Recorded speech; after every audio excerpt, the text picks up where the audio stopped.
we have an amazing guest. Erik Sorenson is the writer of Commit First. And guess what? This is the gentleman who has done it all. And he's done the work for you, actually, because if you read this book, you will find everything you ever wanted to know about all the guys, because you know what he did? He went and attended every one of the masterminds, like the Tony Robbins $100,000 ones, the Napoleon Hill Foundation, the coaching thing, the life thing, Richard Branson. He will tell you all of them. I don't think he left one undone. Were you at Tim's Stories? And yes, it's freaking amazing, amazing, amazing. And not only that, he kind of condenses it. This is the word. This is the word of the day. And this will just takes all the principles and brings it into one and tells you the difference where 99.9% is not commitment. Not commitment. Now, something I really loved in his book over here on page 51, you know, almost everyone tells you to find your why and to write it down, and you put up your Post-it, and some people say, Bob Proctor, I think, said, wrote it 100 times. I wrote mine 100 times. Post it on the mirror. It's posted on the mirror. Say it in the morning. Say it in the afternoon. Say it before you go on. This is the thing. And Erik wrote a beautiful one, his personal purpose statement. I'm going to take a minute to read this to you, and then I'm going to invite him on so you can learn more about how you can shortcut yourself and save time, get all the concepts you need. You can go back and dig in. He has good books to read and other recommendations, but commit. And this is how he does it. I, Erik Sorenson, am called by the Almighty God to feel the measure of my creation and create abundance for me and everyone I serve. Serve, key word here. Anything that I want, deserve, and need is instantly manifested to me in an avalanche of abundance to bless the lives of others.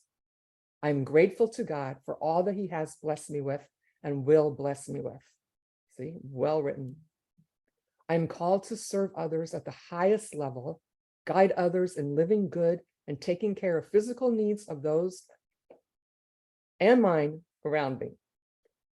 To wake up men and women to who they really are and help them rise to their potential. I'm a light to the world and bring light and hope and love to those around me. I am a people builder through my products and services. I help others create extraordinary businesses that change lives and in turn create an extraordinary life for themselves. I will go and do what the Lord has commanded me to do, and I will never stop till the day I'm told, my good and faithful servant. Woohoo! I mean, don't you all relate to this? I mean, there's a line in there for everyone. In fact, I could almost do the whole thing. So Erik is just amazing. He has 9 children. He has 4 from the first marriage and 4 from the second one and 1 all together. And can you imagine balancing all that with running a multi-million-dollar businesses? There was 2 at one time, and just going and going and going, and then selling it, feeling great and going, wow, I'm not happy enough. I was happier when I was working, and going out and gathering all this knowledge that we're going to share with you. So without further ado, here's Erik. What's up, Cynthia? Hello, everybody. Wow, that was quite an introduction. Did you realize that I almost didn't put that paragraph in the book because until then, I had actually never shared it with anybody. I had it memorized. I say it to myself every day. And I'm like, you know what? If I'm asking people to create a purpose statement, which is different from a mission statement, I'm going to have to be a little bit vulnerable and tell people what mine is. And that's it. That's what it is. And it's beautiful. And Erik will agree because he's so good at that. Right, Erik? This is Erik Florney. Hi, Erik. I just loved it. I loved it. And no one does that, right? No one puts it in their book in black and white. So you can see how it's supposed to look because it's working for this man. Tell us a little bit do you do it every morning? How do you motivate yourself? I do every morning, at least once a day. And then when I'm going into something big, like for example, if I'm going on the stage to speak it to an audience or a virtual event like this, I'll always just repeat it to myself. And then I'll usually end it with what I said, I will never stop until the day I'm told, but then I'll say, give me the words, inspire me to give the words that they need to hear, not what I think that they need to hear. And usually, I pull a little bit of Tony Robbins and make it more of an incantation. Where I'm like, I, Erik Sorenson, am called by the Almighty God to feel the measure of my creation, and put a lot of emotion into it. Keep going. Let's hear it from you. I, Erik Sorenson, am called by the Almighty God to feel the measure of my creation, create abundance for everyone that I serve. Anything that I want, desire, and need is instantly manifested to me in an avalanche of abundance to bless the lives of others. I'm grateful to God for all that he has blessed me with and will bless me with. I am called to serve others at the highest level, guide others in living good, and take care of the physical needs of mine and those around me, to wake up men and women to who they are and help them rise to their potential. I am a light to the world and bring light and hope and love to those around me. I am a people builder through my products and services, and I help create products that change lives and in turn change the lives for the business owner. I'm a light to the world and bring light and hope and love to those around me. And I will never stop until the day I'm told, my good and faithful servant. So there you go. Amen. Praise the Lord. Whoever you pray to, whatever source that you use, you have to feel it from the way that Erik did his. So now you know how you're supposed to do it in the morning, right? And the evening and the afternoon, and before you go on the live stage, and before you go into an important meeting, and before you have an important conversation with your significant other, and before you have a conversation with your children. Yes. I was going to switch to this end thing, but I'm going to save that for later, because you have built up an amazing community. Tell us what community means to you. So you've got your affirmation, you say it, you've got your why. And what does community mean to you? How do you personally cultivate your community?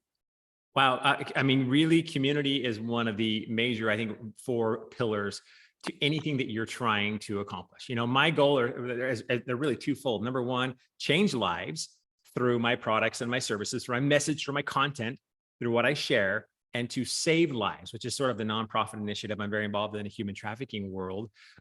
So that's my twofold mission. And inside of that, community really does surround all of it, because without community and without building a community, you really are just a person on an island. You really don't have the ability to expand your influence and your impact if you don't actually have a community. So building a community, I think, is really, really powerful. And there's obviously a lot of ways that you can do that.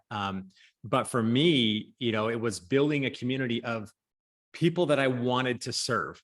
For so many times in my life over years, I had clients all the time that would just drag me down, would complain, or it was just really challenging. I got to the point probably about 5 years ago where I said, no more. Like, anybody that wants to be in my community, the number one requirement, and I know this is really deep, it is you have to be an awesome person.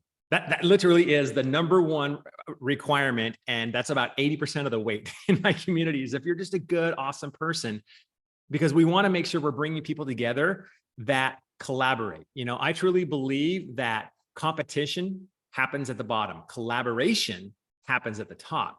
So we want abundance-minded people that will share, be vulnerable, and to collaborate with each other. And to me, that is like the pinnacle of a good community, is one that is just good, honest, awesome people. And have you taken a few people from each of the communities that you visited and make it into your own, or have you taken everybody and brought them in? I mean, the good ones, the ones that have a good attitude, the ones that are up in collaboration, Minesville. So in the broader community, it's a little bit more difficult, because anybody can join, like the Facebook group or my Ignite Your Fire Live events or whatever that might be. However, not everybody can come into my inner circle groups, for example. My Platinum Partner is what we call it group. And that Platinum Partner group essentially it's by application only. And it literally says on the application, you must be awesome. So yes, the inner circle, the ones that I work with closely with, are the ones that I make sure that they are completely awesome. And if I don't know who they are, well, we'll call their friends or call other people and make sure that they are right for the community, because it's not just about me, it's about them as well. Right. And getting to know each other, getting to know you. Yes, I cannot sing. However, I love music. Is there a song that speaks to you? Do you have like a song, your get up and go song, I have this really cool Spotify playlist that I use for my live events, and it's like all the motivational, inspirational songs that I love. So yes, I don't know that I have one specific one, but I've got about a dozen or two that just, light me on fire every time I play them. And they move you, and you're like, yes. So typical day, you wake up and you're laying in bed. What's your first thought? So when I wake up and I'm laying in bed, my first thought always is, well, obviously get out of bed, right? I did something a few years ago that I think was a game changer for me. There's a lot of people that believe in a morning routine, and a lot of people that don't believe in a morning routine. People like Alex Hormozy says, just get out of bed and go start working. For me, the morning really does set the tone for the rest of the day. So I'm a 4:30 a.m. guy. And I have to admit, I modified my schedule just in the last 2 months because I was getting everything done more efficiently than I used to be able to do it. So I now sleep until 5. So I am now a 5 a.m. guy. I dropped the 4:30 routine. I know I'm slacking big time. But the first thing I do Tell usually, LeBron about you. what's that? I'm going to tell LeBron about you. Yeah, please don't. Yeah, exactly. But the first thing that on my mind is what can I learn today? And I literally do spend the first couple of hours just on things that I know will help me create power in my life, which ultimately helps create power in other people's lives. And for me, there's 2 things I do. Well, there's more than 2 things, but 2 major things that I do. Number 1, work on myself a little bit. So usually, I'll pray or meditate for a little bit, and then I am listening or reading a book. And I'll usually take some notes on that, study it, journal a little bit. And then the second hour, I usually spend working out. So I'm at the gym lifting, or I'm out for a run. And I've done that for about 15 years, and it's been like a game changer. After that, it's writing content, writing blogs on medium.com. It's writing things that I can use to push out to the world, to create content. It's making videos or whatever. And whenever that's done, which is usually around, 7:30, 8 a.m., then I get on with my normal day in my normal job of building communities and helping other people create extraordinary businesses. But yeah, so the first 2 or 3 hours of my morning are just spent completely on myself. Kids are asleep, no one's around.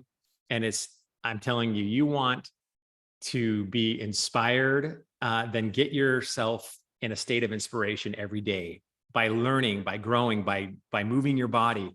And I'm telling you, it will be a game changer for you. Amen. It is so true. What can you tell us about your current initiatives, your current projects? So you've got all the stuff going on, and what are you doing? Yeah, well, obviously the book just came out about I guess it's been 2 months now. So that was something that was completely May unexpected. 11th? May 11th was your big launch? May 11th was Tell the them the big launch. story about how you invited them for their book on their chair, and word 1 wasn't written. You really have stalked me, haven't you? I always study my visitors because I want to make sure I pull the best out of them so you can share the best with our audience and the world to get you a bigger following and to help more people commit. Well, it's funny because when you say the word commit, everybody knows about commitment. I mean, I don't think there's anybody that doesn't actually understand the word, what it actually means. And I think most people believe in commitment and how it's the key. And for years, I kept hearing from everyone that I studied with that, hey, here's this. If you want to get this in your life, do this, this, and that. Or if you want to go this direction to be really successful, do this, this, and that. That would create like frameworks or keys to be able to do it. But then they always finish with this. Oh, by the way, even though you're doing these things, if you're not committed, none of it works. And so the main thing, meaning commitment, really is the first step, not the last, ends up being sort of the afterthought and what most people teach. And I realized that, wait a minute, why isn't anybody talking about the power of commitment? I mean, commitment is fading. There are less committed people today in relationships, in business, to friendships than ever before. I mean, it's funny. I wrote in the book that the number 1 cause of divorce isn't cheating or financial. It's 73%. It's a lack of commitment. Some people would say that the number 1 cause of divorce is marriage. Technically, I guess it might be true. However, it really is commitment. And so I started thinking, like, why isn't anybody writing about this? So this was 2 years ago. And I just had this thought, hey, you need to write a book about keeping commitment first and call it Commit First. And I just was feeling this. I knew the name. And of course, I'm going to be vulnerable here. I did not commit first. In fact, I thought about the book for a very, very long time, for about 1.5 years. And about last July or so about 1 year ago, I got a call from a friend saying, hey, I'm writing a book. Would you be one of the co-authors in the book? And I said, sure, I'll write a chapter in the book. And so I did, and it was published, and it became like a bestseller in its category. Then, until you mentioned earlier, our dear friend who I think is on, Mr. Justin Benton, the man, the myth, the legend himself, reached out to me about writing a book about Russell Brunson's Inner Circle, or writing a chapter in that book with other members of the Inner Circle that Justin's a part of, that I'm a part of. And so my entire life, not a single person has ever asked me to write a chapter or co-author a book. And 2 people did in 1 month. And I'm thinking, okay, I need to get serious about writing this book.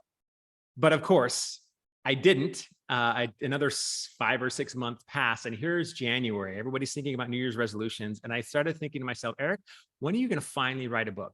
Now, mind you, I didn't actually ever want to be an author. It was never something I aspired to. To be honest, writing a book sounded completely boring, a grueling process. I mean, I'm a high energy guy. Sitting down for 3 or 4 hours a day writing a book sounds awful.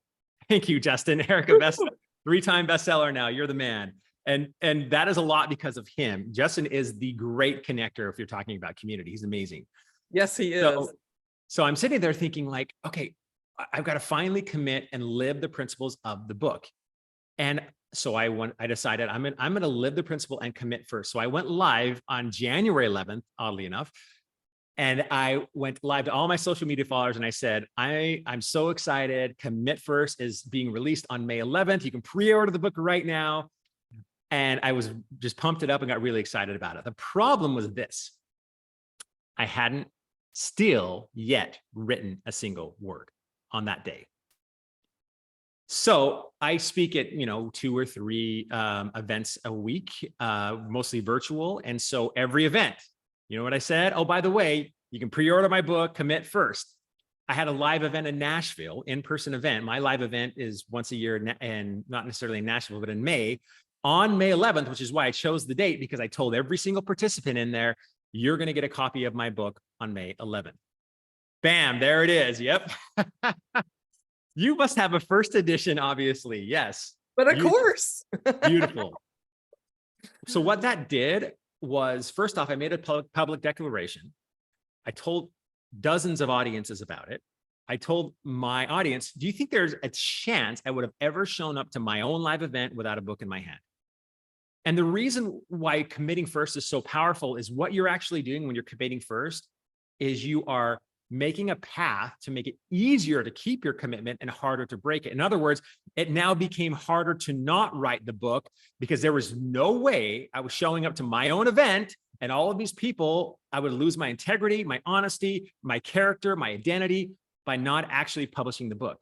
And then through the process, it was amazing. You know what's harder than writing a book? No, what? Thinking about writing a book for 2 years and not actually writing a book. I But you mean, were that was contemplating more it. emotionally draining than actually writing the dang book.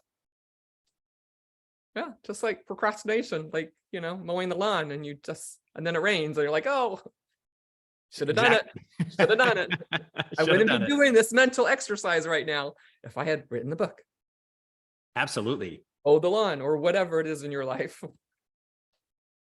So it was a powerful experience for me to be able to go through that whole process and really live that principle of committing first. And there's so many cool things in there about commitment. And, one of the reasons why I think I put it off so long is commitment kind of sounds boring if you think about it.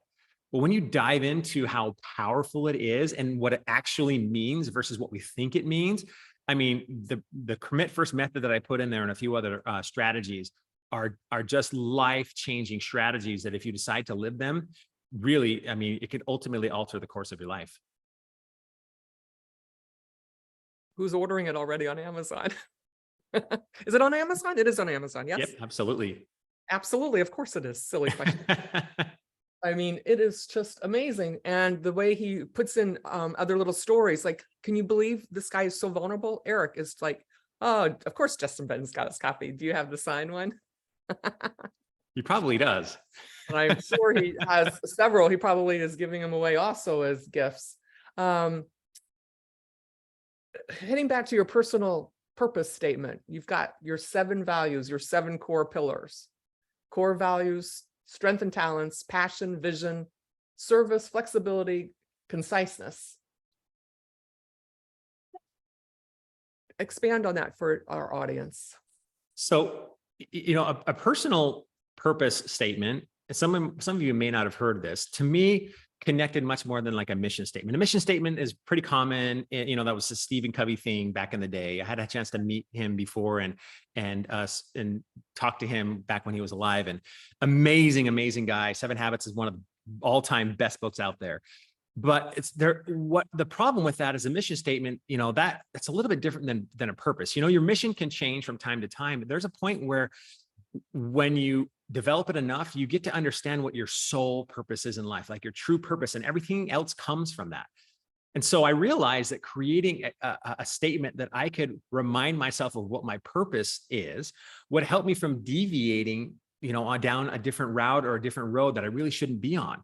Because I think most of our lives, we have good intentions we all want to live big. We all want to live an extraordinary life. We all want to be happy. But a lot of times we end up going down roads that don't lead us to happiness. And so there's really no North Star to keep us really focused on what our true purpose is. And our purpose isn't just to serve other people. Our purpose is also to serve ourselves in the way that we have to fill up our gas tank before we can fill up another's. We have to have light so we can give light. You can't give something you don't have. If we truly want to uplift another, you can't do it from a lower plane. You've got to be on a higher plane. And so when you create your purpose statement, first off, you have to truly really dive in deep what you feel your purpose is in life.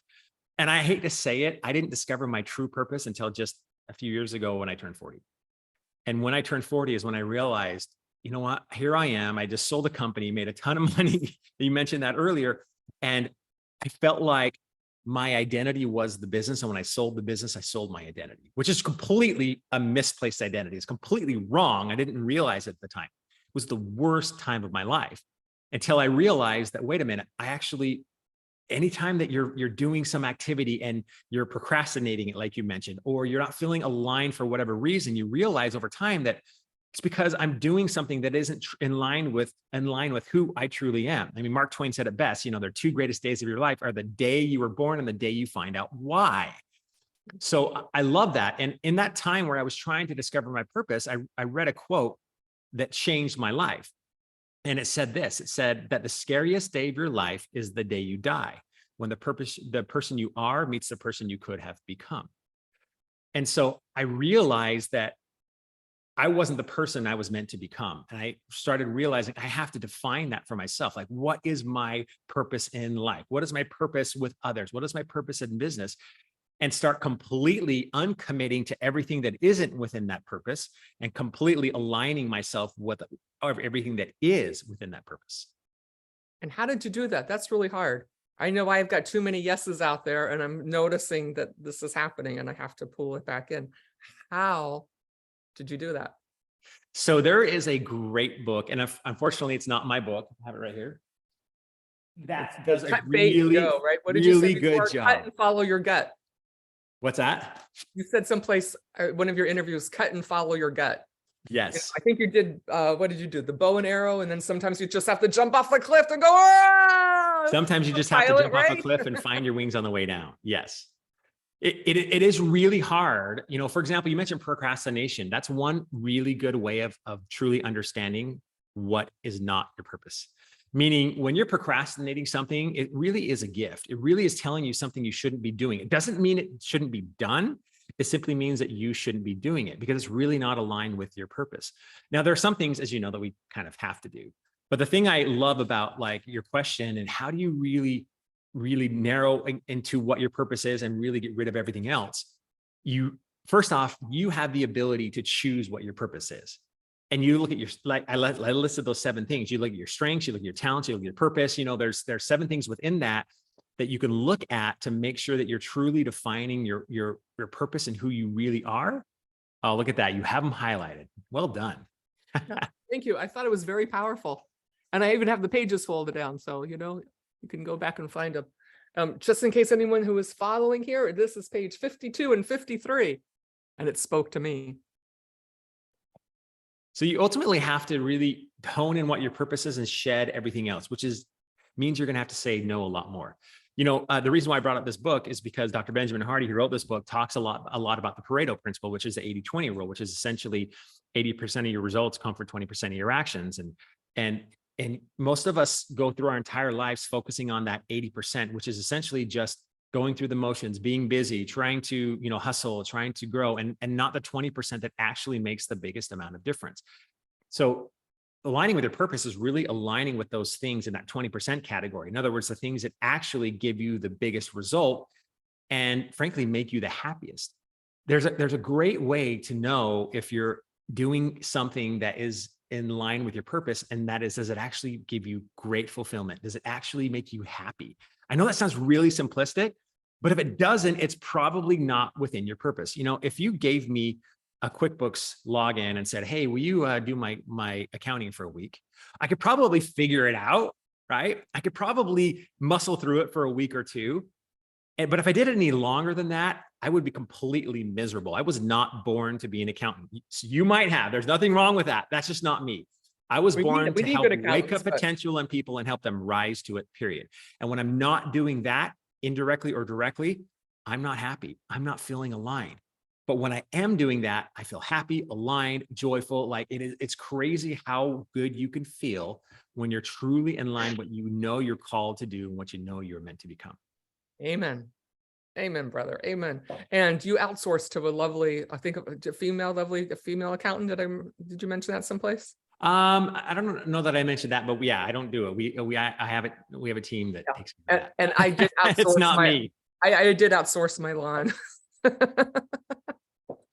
Yes, because you need to put all your energies into what makes you happy and make sure everything else gets done. And if you're doing the 20% right, it kind of takes care of itself, doesn't it, Erik? And the crazy thing is your 80% that you shouldn't be doing is somebody else's 20%. Like an 80% activity, like accounting, I find a who for that how. It's another book by Dr. Benjamin Hardy, is always find a who for the hows. In other words, focus on who you are, focus on your strengths and surround yourselves with your weaknesses. Focus on your 20% and surround yourself with the 80%.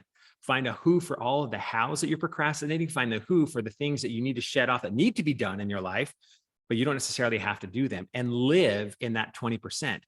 And you'll find not only will you have so much more time to do it, you'll also find that you have a lot more quality time to really dive deep into changing the lives you're supposed to change or improving the world like you're supposed to do. You have so many good gurus and so many mentors. Who would you say impacted you the most? Or is it the great Napoleon Hill? You have to tell that story besides too. Justin Benton, I don't know. That's a tough one. Napoleon Hill is so my favorite. I maybe I shouldn't say it this way, but I call it my favorite dead author is Napoleon Hill by far. My favorite living author is actually Dr. Benjamin Hardy. I love his books; they're amazing.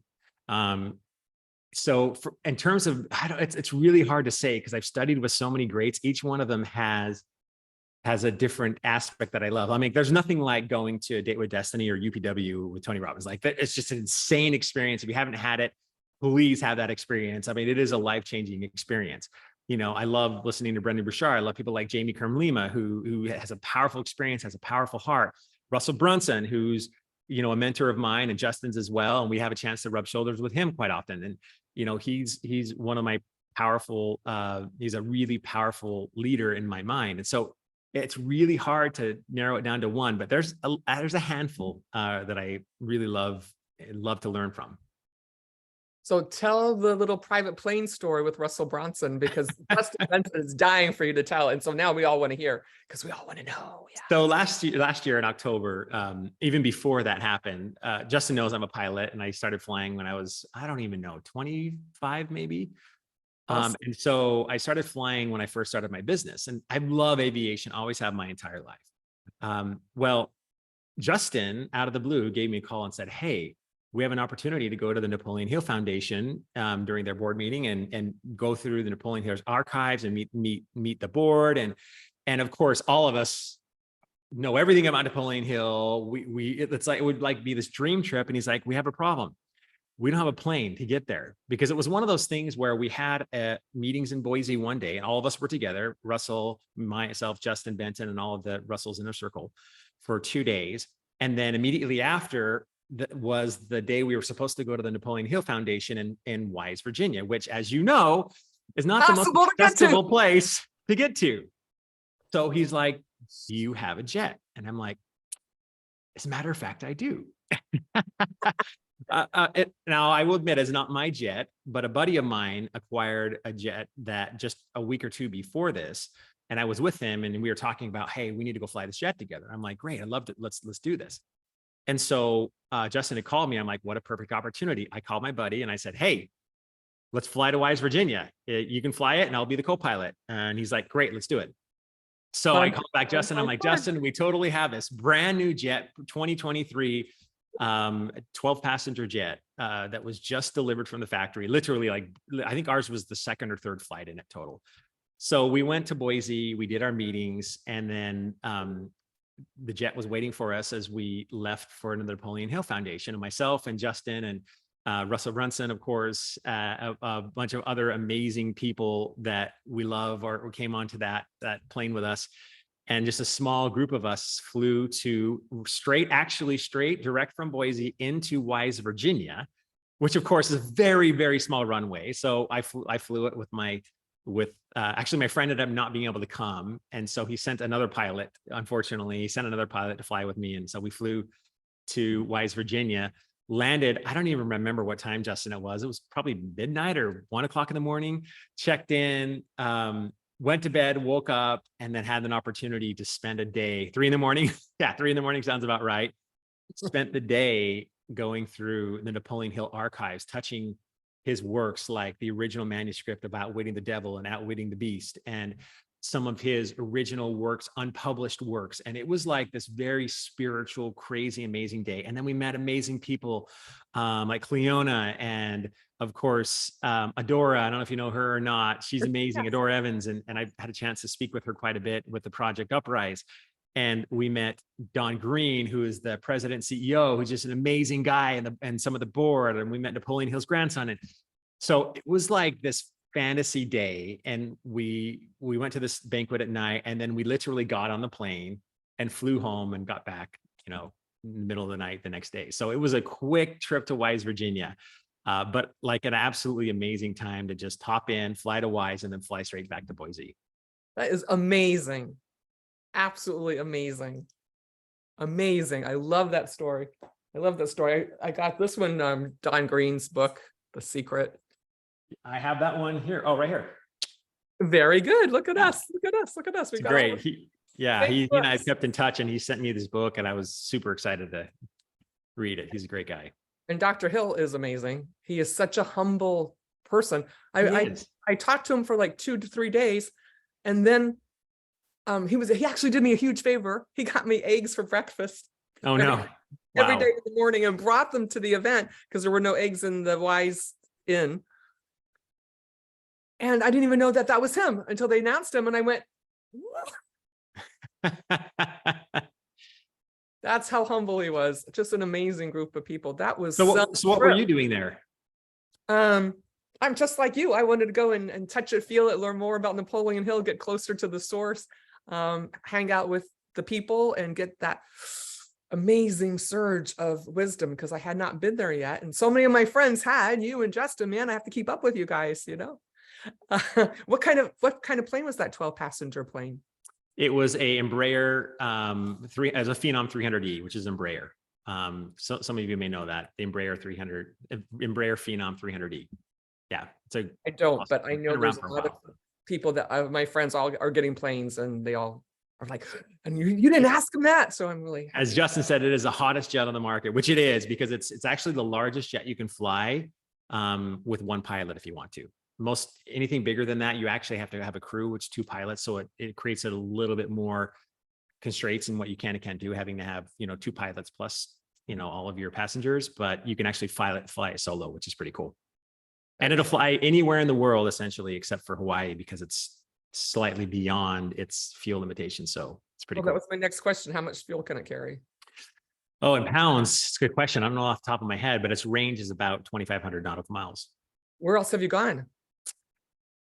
Well, all over the world, not necessarily in that plane, but in others. So, because that one's a new plane. That is amazing, amazing, amazing, amazing. Now, have you and your friend gone and flown recently? The one who couldn't make it? No, we've been trying to connect, but it's been, with the book coming out, and my travel schedule has been so crazy. So I actually haven't been able to fly with him since. So hopefully soon. I always tell Justin, we need to get together and do this again. And so we're looking for any excuse to get the team back together and do it again. Oh, I'm sure you can up with them. That was an amazing trip. You could probably sell huge tickets to that event. Justin, there we go. There's our next funnel. There you go. Ocean There 7, you yes. go. We were on a specific mission during this thing, and we called ourselves, there were 7 of us in the plane, and we called ourselves Ocean 7. We had, each one of us had a role and a responsibility. We had names.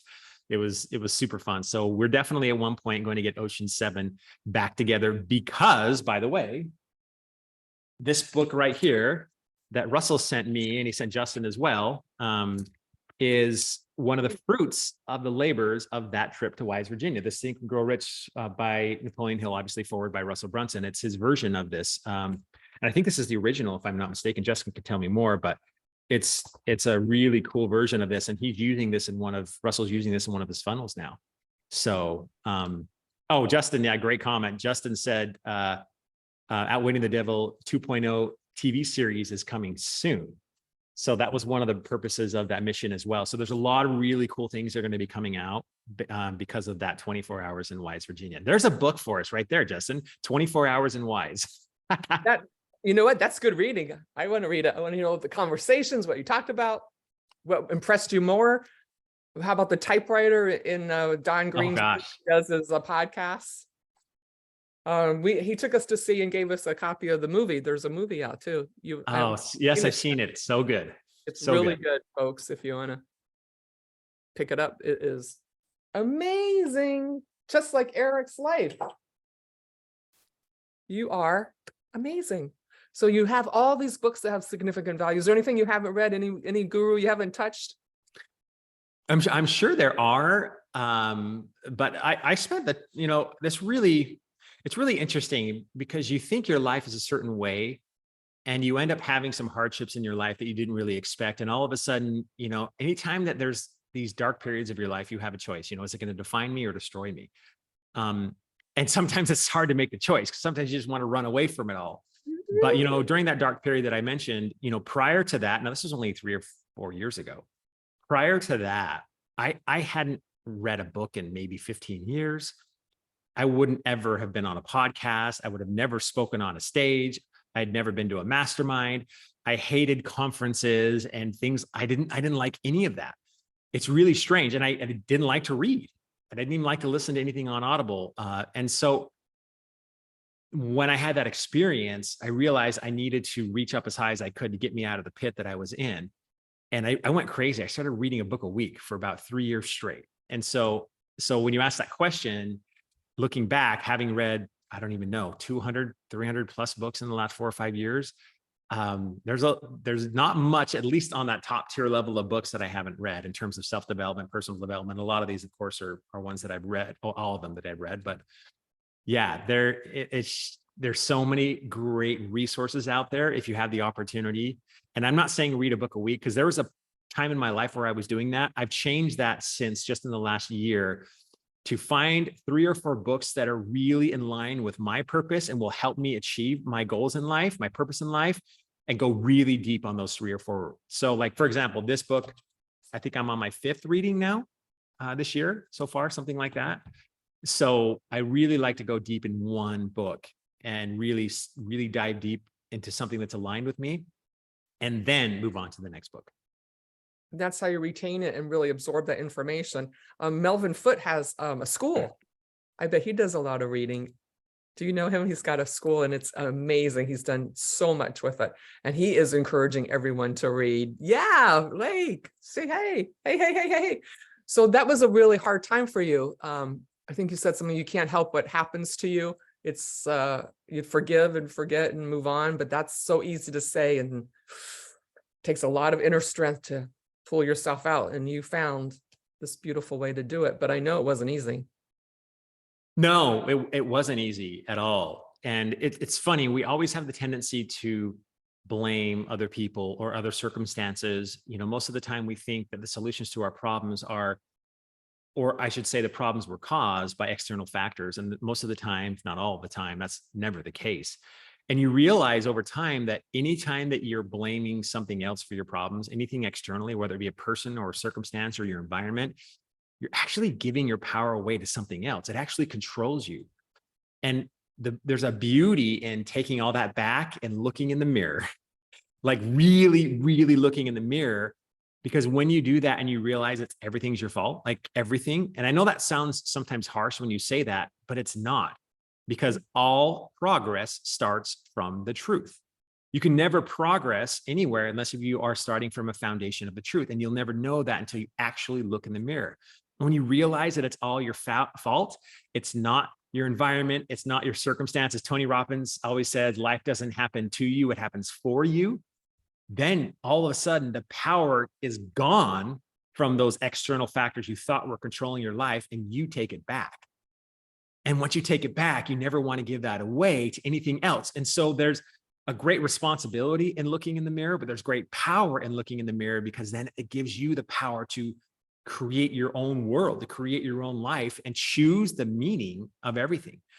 And I didn't know this when I was in the darkness. I was just trying to find external things to bring me out of this pit that I was in, that I'd never been in my entire life.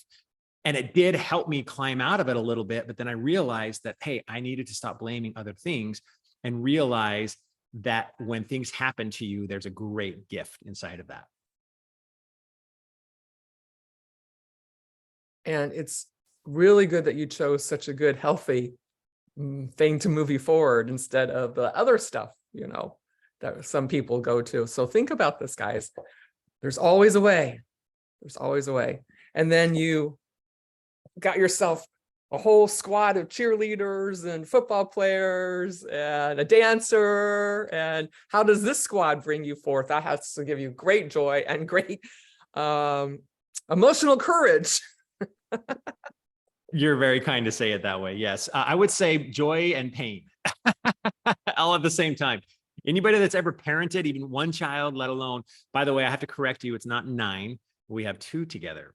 So we have 10. 10. So 10 kids, right. 5 + 4 + 1. Check. I actually have it written down properly. Yep, exactly. But we're one of the other, yes. Thank you. There used to be 9, yes, until 5 years ago when we had our youngest son, who of course is 5. So congratulations, he's 5 now? Yeah, he's 5 now. He's the caboose. Woo. But it really is one of the most challenging things ever. You know, being a parent can bring you some of the most incredible joys in life and some of the most incredible pain in life too, especially when you get a call from your daughter or your son and their heart's broken or something happened, and it's just like you feel their pain, and it's a really interesting teacher in life. Probably the best teacher is being a parent. And how do you do that if you're on stage and someone needs you, one of these beautiful 10 children? Well, thank goodness if I'm on stage and somebody needs something, I have a wife who, by the way, if you ever like go to war with anything, you would want her on your side, because she's like the general. She is like cracking the whip, making things happen. She's on the front lines 99% of the time. So she is the reason why I'm able to do what I am able to do right now. Without that, there's no way I could speak on stages. There's no way I could have the time to be able to do what I do and live this mission that I feel so passionately about. So that's really the main reason how I'm able to do that. It is beautiful. But so what do you do for vacation? Well, it depends. Don't take it. Everything's a vacation because you go to the dance recitals and the football games. You know, it's funny. We do take a lot more vacations in the last, I'd say, 7 or 8 years than we ever did before, especially after I sold the company. You had time. Yes. We had time. You know, we traveled, I think I've hit 28 countries now. And so we love beaches. We love beaches. We have this really cool thing in our house, which is, I'm in my office. We have like a 40-acre ranch, and I'm in one of my buildings on the ranch. I built an office here, and then the house is, I can see it from the windows over here about, I don't know, 100 feet this way. And we love beaches. We have on our sort of our mantle in our living room, we have sand from every beach we've ever visited. And that's just what we love to do. We love to surf. We wake surf on on the lake, and then we go out and surf. And so all of our kids love the beach. We used to own a beach house in Hawaii that we sold just like a year or 2 ago. And so that is like, if we're going on a vacation, it's 90% of the time it's to some beach. In fact, 3 days ago, we were at Topsail Island in North Carolina, visiting that beach that I actually have been there when I was a child, but hadn't been back since. So it was fun to spend a week at the beach there this week. It was amazing. What's your favorite one of all the ones you've been to so far? Beaches? Huh? There's Not that there's ever a bad beach. They're no, all right. Yeah. I mean, you can't really go wrong with a beach. They're all a little bit different. Probably my favorite is Tahiti, meaning Bora Bora, is like it's really tough to beat that beach. There are two others that are really stand out. Oddly enough, Honduras, there's a really cool beach on Roatan Island that is insanely beautiful. And then Samoa, of all places. Samoa is kind of an underdeveloped country, but it has some of the most incredible, I don't even know how to explain it. It looks fake almost. It's just so like pristine and beautiful, amazing beaches, but amazing tropical flowers. And it's a untouched, beautiful island. So that would probably be my top three. And I have one for your bucket list. Let's hear it. The Seychelles Islands. I don't even know where that is. 1,000 miles off the coast of East Africa in the Indian Ocean, 4 degrees south of the equator. It's a group of, depending on when the Wikipedia that you look at is, when I was there, we called it 62 islands. Now all of a sudden it had babies and there's 82 islands, but I think some of them are little like rocks. And some people believe the main island is Victoria, Mahi, and Victoria's the capital. Where the Queen, I actually curtsied for the Queen there when I was Oh, little. no way. Yes. But one of the islands is called Prylan. And there it's believed to be the Garden of Eden. And there are fruits and vegetables there that don't grow anywhere else in the world. And as a matter of fact, I have one right here, and it is called a coca de mer, which I cannot resist showing you because it is. Oh my goodness. Exactly what it looks like. And it Okay. only grows in Prylan in the Seychelles Islands. So you will have to go visit it. And in the same family, we've got the whitest white, the darkest, the whitest in one family. No interracial problems. Everyone is, when I was there, I didn't even learn about racism until I moved back to the States. I was like, what is this? Wow. We're all humans, we're all people. Anyway, the beaches are pristine. And just like you were talking about Samoa and the flowers. Anyway, just add it in. So we've got our top 4, and maybe someone out there can tell us what number 5 should be.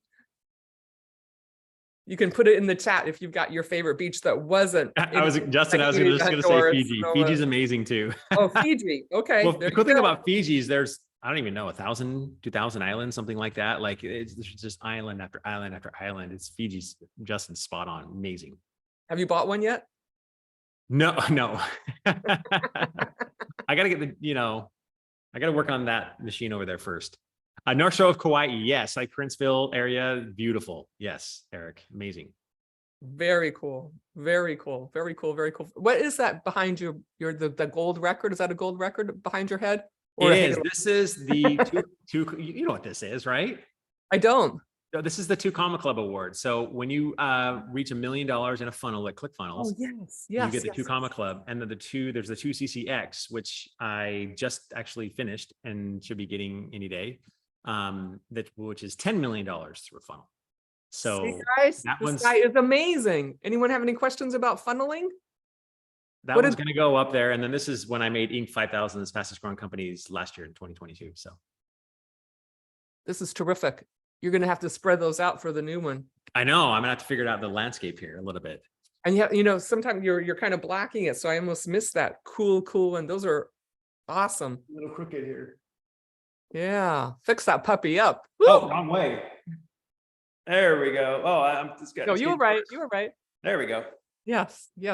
And Justin has more good information. You're also recording with an artist. I can't see the rest of it. He says, I'm a recording artist with those too? records at the back. $10 million club. Yes. So it's actually one, like an X and a record, and then 10 representing $1 million each, little records beneath it. Adorable. Yeah. That is really, really, really, really fun. What are the biggest changes you see going to happen in the next 5 years in funneling? Is AI going to hit this up, or are you going to speak to that a little bit? Yeah, I actually think the technology curve in the next 5 to 10 years is going to surpass that of the last 100. I really do. And there was actually during Funnel Hacking Live, which is ClickFunnels' big event every September in Orlando. I think it was Mark Joyner, Justin can correct me if I'm wrong, talked about, like, actually showed this on a graph, this technology curve. And it shows like the last 100 years where there's been massive technology, and it sort of goes like this. And then it shows the next 10 years and it goes like that. Like Woo. it is going to absolutely, and I dove into it, started reading and learning about it. And just what I've been able to tell, I really think there's going to be more innovation, more advances in the next 10 years that will just blow our minds, even more so than the last 100. Yeah, it's going to get pretty crazy, and it already is. One of the challenges and the negatives with that, and I teach this all the time when I talk about AI, is that you're going to have to really get in tune with that inner voice inside of you. You're really going to have to get in tune with your own tuition, because the time will come, and frankly, it really already is here, where you're not going to believe with your own eyes and your ears. So when technology is used for good, like Justin created a company called ClickMind, and they literally will take your content. I sent this to them. I sent them like a few of my videos that I've done and some of my content, and just like just a short time later, they sent me back a mind clone of myself. And it's literally my voice and my face talking back to me. And you can literally ask it questions and it will say what I would normally say. And it's going to get to the point where you cannot tell the difference between the mind clone version of me or whoever else and the real version of me or of them or whoever else. I mean, imagine like how amazing that can be for content, but imagine how destructive that can be for somebody like, let's say, the president of the United States gets up there and declares war on some nation, and it's actually not him, but we think it's him because it looks and sounds like him.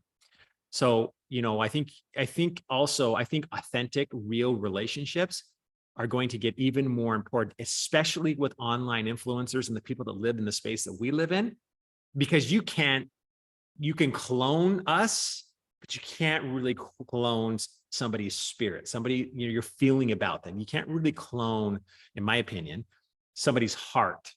And the feeling you get when you're actually with them and interacting with them. So I truly believe that the new currency is going to be personal relationships and developing relationships with your audience outside of AI. Now, don't get me wrong, I am a huge fan of leveraging AI, because that is a powerful way to leverage your time and expand your influence tenfold without expanding your time.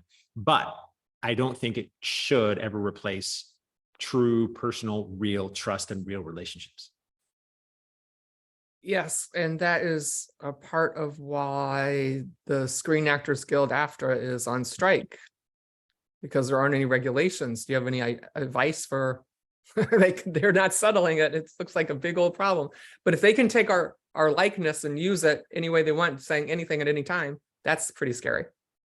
It is scary. And, I don't know that I have any other advice other than I am pretty much anti-regulation. I am a big, capitalist. I think the free market should always win. I think customers should choose. But with AI, I do think there should be some type of standards, or maybe it is regulation, I don't know, that keeps it from, you being used as a tool to destroy people. I'm not talking necessarily physically, but you never know. I mean, there was an article, I can't remember who it was, that showed that 50% of internet traffic was already AI last year, bots, which is crazy. So imagine like being on YouTube and all of a sudden you're fighting with some person that's commenting on your video who hates it, and it's actually not a person, it's actually AI, and you're fighting with an AI bot, and all of a sudden, imagine like all of these people pushing some specific agenda, and you think it's half the world is believing it this way, and it's not. It's half the robots that have been trained to say that look like real people to sway public opinion. And so that's going to be one of the challenging things, is people with a lot of money, a lot of power, a lot of resources can leverage AI, because it's limitless. You can create an army of millions of people that don't actually exist to push some specific agenda and be compelling enough to drive you to believe it, even though it may not be true. So again, this is worst case scenario. I know there's people like Elon Musk that say it's even worse than that, but that is the one thing that does scare me for sure. To answer Justin Benson's question. Look at that. I've never seen one of those before. Oh, you haven't? No, I've never seen a SAG card. Well, how cool is that? You could probably get one and go do commercials with that beautiful energy and that great smile in your copious free time, even though it actually is kind of in your mission, because you can help people and reach people. And well, in my ad agency, we produced hundreds and hundreds of commercials. So that's a world that I'm very well versed in. What's the best advice that you have received, and what is the best advice that you would give? The best advice that I've ever received really was what I had already mentioned. That quote that I told you, to align with your purpose. You know, the scariest day of your life is the day you die, when the person you are meets the person you could have become. It's an unknown author, and I've looked into it. Nobody knows who that is, but to me, it may not sound like advice, but it was for me, and it became a pivot point in my life. But I'd say the second best advice I ever got was something my dad taught me over and over, and which was, risk is always equal to reward. Meaning, if you don't take a lot of risks, there's a reward in that. That if you want to play small, there's a reward in that, which is usually safety and security. But if you stick your head out, if you jump off that cliff and find your wings on the way down and take significant risks, there is a reward there. The hard part is the reward comes when you're getting close to the bottom of the cliff, after you're flying without wings, and all of a sudden your wings appear. It seems to me that, you know, faith always sort of precedes that miracle in life, where if you're trying to accomplish something big and you're trying to really grow by leaps and bounds, you're trying to make bold moves to do it. Most people fail so often before actually developing their wings and flying, that they end up quitting. And, you know, Napoleon Hill always talks about, well, you know, there's no really such thing as failure. There's just temporary defeat. Failure, the true failure is only when you actually quit. Everything else is just temporary defeat. But inside of that temporary defeat comes with it the seed of an equivalent success. And so if you understand that, and you realize that losers lose more than that winners lose more than losers lose. Did I say that right? Winners lose more than losers. I was surprised by that in your There book. we go. Actually, I read that like 4 times too. Bart Miller, that's his quote. And it's so true. Bart Miller is a friend of Justin and mine as well. Of course he is. Because you're failing your way to success. You're getting that seed of an equivalent success with every failure, which actually becomes a stepping stone rather than an obstacle that you should retreat from. And it is only on the side of that faith, on the other side of that fear that you feel, on the other side of that failure, that true success actually happens. The problem is you cannot see it until you push through that temporary defeat over and over again. Beautiful. And I mean, it's even in the Bible. Remember what is it? Someone help me. Erik, what's the story where God gave 3 people seeds or something, and one or money, one hid it, one planted, and one multiplied it. And Parable of the talents. Yes. And then the guy who thought he was protecting it and was all safe and just like didn't do anything, Buried it in the ground, was like shunned for not producing. And the one who did the most was the hero, like you are doing, Erik. I could talk to you all day long, but I realize we're getting close, and I did not share if anyone has any questions. Erik, Melvin, Colin, Galen, Erik, we've got 3 Eriks. We got Eriks times 3. Wow. Great. Can you imagine if we had times X, 10X Eriks? You guys are amazing. I'm not sure that would be good or bad, but hard to say. Any questions from the team? Anything that you would like to close with, my new friend, Erik? Yeah. Justin's asking what big things do you have coming up? So I'm going to expand more on my live events. I'm going to be doing a live event every month called Ignite Your Fire Live, which I've been in, and it's actually been in development about 1.5 years. So I'm going to be doing that. I'm going to be doing more in-person events as well. I'm really excited about that. When I'm talking about that, like, think of my events that are live and in person, because I love virtual, but there is nothing like being at an in-person event, where you could see, touch, feel, hug people. And that to me is when lives change. That happened to me in like Tony Robbins events and in-person events at Funnel Hacking Live or wherever it might be. Those live events really can be much more transformational, and the relationships you get during those just last forever. So that I'm also speaking with the great Les Brown on August 19th in Atlanta. So that's something I just saw you on a podcast. So excited about that. Yes. So excited. So we're flying to Atlanta, and we're going to spend a day with him, and I'm speaking, he's speaking. He's going to be doing a lot of the speaking for that full day. We're going to spend the full day with him, and in a small group of only about 100 people. So our audience is going to be about 100 strong. There's a few other speakers that are going to be speaking. Adora Evans is going to be there as well. She's amazing. And I'm sure probably people on here might be there. So I'm going to be talking a little bit more about that here in the coming days as we're just getting everything, all the final details arranged with that. But yep, that's coming up. And there might be another book, technically the fourth book that I've at least either written or contributed to coming out next year, but I'm not sure. We'll see. Oh, you're not But gonna that's what's coming. be on their chair in Atlanta. Woo-hoo-hoo-hoo. Commit. Not yet. I'm only going to commit when I can be 100% committed. And it's not right now, It's amazing. but it will be next year. Who published this for you? You got it done. So, because it's one thing to write the book, it's the other thing to edit it, get it ready for printing, and print it and deliver it. You want a cool hack to write a book fast? So absolutely. I speak better than I write, which probably isn't saying much, but because I'm a speaker, I actually created the outline for the book and the topics and did the research on it. And then I wrote the chapters speaking. So chapter 1, I spoke that as if I was in a live event into a microphone, then I had it transcribed. And then I had it, send it to the editor, and they polished it and edited it and make sure that it was correct English and everything. So they proofed it and made it amazing. So I actually spoke most of the chapters, which for me cut the curb down significantly of publishing the book. Yeah, probably cut it down to less than a week because all you had to do was.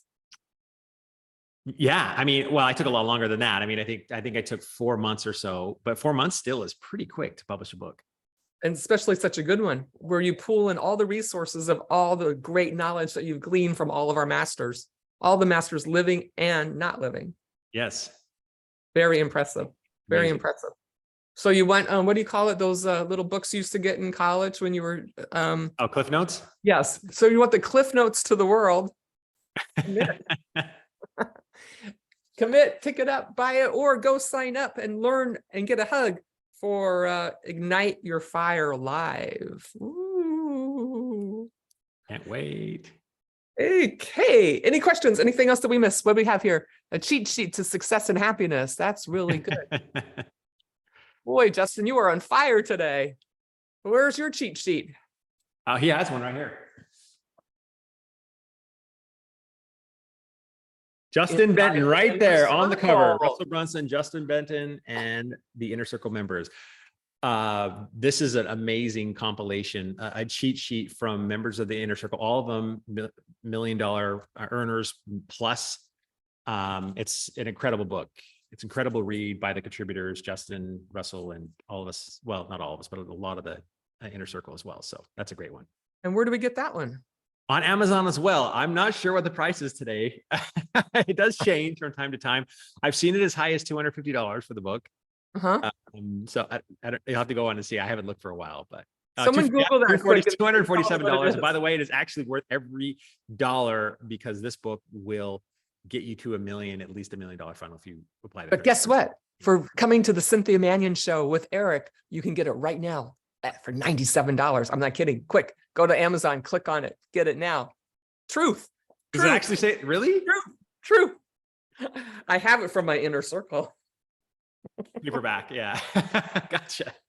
I've got the hardcover right here. So this one I think is signed by all the authors too, which is awesome. That makes it priceless.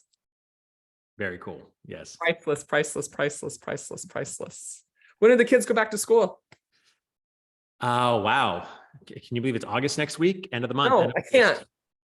End of August. End of August. Do they like school? Some do, some don't. I think because we have football players and cheerleaders and they love the extracurricular that goes on with that. But yeah, it just really depends. And your dancer? What's that? How old is your dancer? Well, she's the oldest actually. She just graduated from college actually. Yes. Still a dancer? She is still a dancer. She was trying out for like the Phoenix Sun team, and she was trying out for the I think it was Cowboys dance squad, and so she's now graduated and trying out for teams. So Melvin, she should talk to Alexandra. So Melvin Foot's daughter was a dancer, and then she went off to go to Harvard. Oh, very cool. Yes, very cool. Anyway, I can introduce her if you want to have, because she actually made it. Melvin, what did your daughter make it on? What team? what she was cheering for? You can put it in the chat. Anyway, Justin knows him too, and his Georgia Tech. Georgia Tech. Thank you, thank you, thank you, thank you, thank you. Erik, do you want to take us out? The Erik with an R. Yeah, of course. So as always, thank you to both of our speakers, Cynthia and Erik. That was an amazing conversation. I already think I'm going to go back through parts of it and try to find some of those book recommendations because they were so good. And we'll have the replay posted tomorrow. We'll send the thank you email out. So Cynthia and Erik and Justin too, if you have anything that you want to share with the audience via email that comes to mind, don't hesitate to, shoot over a DM or say anything that you want to include in there, and we'll do book recommendations and everything. Yeah, the island recommendation, that will be perfect. Yes. We'll have the top 5 and the Seychelles and everything there too. So I think with that said, thank you both for doing this. Everybody's going to really enjoy that. We'll share the feedback that we get over the coming weeks. And this is really one of those true evergreen episodes. So thank you again. So we'll end with our chat because Erik is amazing. So it goes, you are amazing, I am amazing, we are amazing. And we do it all together. An audience, you can unmic if you want and go, you are amazing. You're amazing. I am amazing. I am amazing. I'm amazing. We are amazing. We are amazing. We are amazing. One more time. You are amazing. You are amazing. You're amazing. I am amazing. I'm amazing. We are amazing. We are amazing. Thank you so much. You are amazing. We appreciate you. I appreciate all my Eriks and Justins and Melvins and Collins and Galens and everyone who's going to see this. Get the books, read the books, and do the most important thing for your life. Commit. Thank you.